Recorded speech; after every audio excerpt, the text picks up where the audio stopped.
Hello.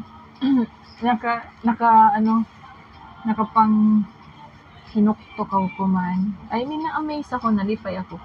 Kay, nagkadto kami sa locational clearance. Nag-visit ako ng locational clearance. Isa sa municipality here in Siargao. Tapos nalipay ako kay nakita ako sa ila. Calendar, tapos yung ila calendar is dry mapa. Tapos tag-picture ako. Kaya nice, oh. Very nice. Cute na mapa, di ba? Ang mura siya ng mapa ng treasure na mapa. Very cute. Cute ka na dyan.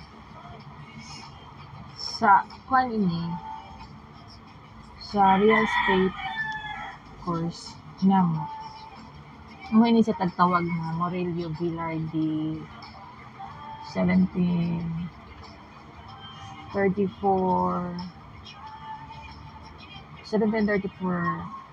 map and 200-year calendar. So, pinakakaraan doon siya na mapa na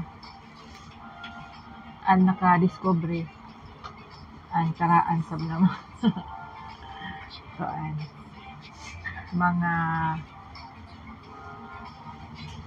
pari. Kastilang pari na kuan. Bali, pagtanaw. Medyo ng pagtanaw sa kaugmaon sa Pilipinas. Sanan pagpasalamat sa nangag. Ingon, sige ako nauna, ingon isa ka real estate practitioner. Uno ka importante ang imo destination. Sanan and kabalok ka pagkahibayon nimo na mga yuta o lugar na adunay value. Atong bangod na panahon nakita nila na dyan good value ang Philippines nga nakadiscovery. Adunay value nga dili sukdon sa presyo. Kay jo kasagaran man gud mo lang na value, presyo ang katapat.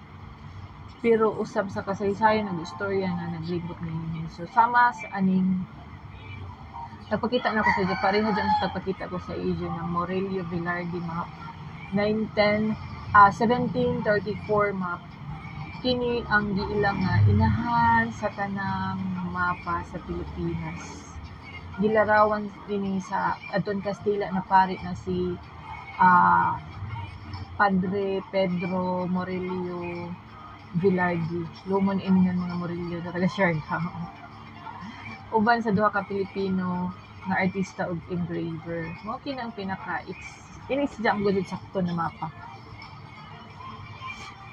Atong nasod sa 18th century na 18th siglo na. Tapos amo ini ang nakahatag sa impluwensya sa hamok na cartographic sa tibuok kalibutan. Sa real estate connection, oh my god, yun, connection. Mas dako ang value sa isa ka property kung dyan heritage, dyan history, dyan istorya. Labi na sa non-strategic location. Mas dako ang dyan value. Sama sa ini na mapa ay nagpakita ng lokasyon sa matag isla. Kinahanglan nato mahibaw-an ang posisyon sa kahimtang sa ato asset. Aron mapili nato o masakto nato ang ma-decide kita na sakto na investment.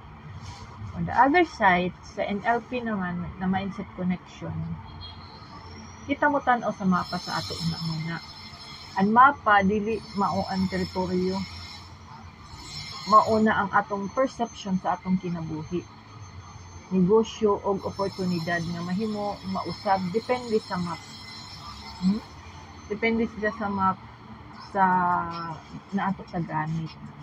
Atong 200-year calendar na nagpakita nga ang panahon usa ka asset na siya na. Kung kabalok kita unsaon paggamit, pagplano, mas dali ini mapaabot ang ato tinuod na tumong. Sa mahibayo kita unsaon. Amo diyon lesson para sa ato kung labi na kung ato mga negosyo sa ato kaugalingon. Importante ang history, kasaysayan, kabilin siya na mabilin nato sa ato family like ato branding or property na mas mahimo nato na mas mahal na siya kung diyon ay ija story ug heritage. Tapos mapa na to sa ato una-una, klarohon nato ang ato direksyon pareha sa pagtan-aw sa mapa aron dili kita maliggan sa dayan. Kinahanglan sakto clarity sa ato direksyon kung unay gud gusto mahitabo sa ato kinabuhi. Then pagplano sa oras, kada oras nakaplano ang ato oras. Dili ra lamang basta-basta mo taglang bitaw na discipline.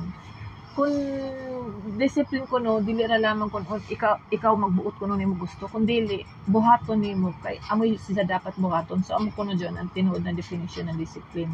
Sama sa calendar na naga-guide, kinahanglan magplano ka sa imo business move aron makuha ang best result, planning.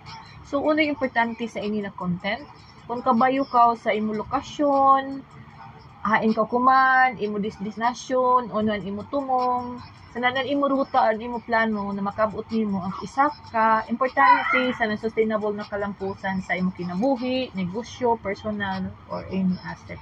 Murado, thank you so much. Bye for now. Thank you for watching.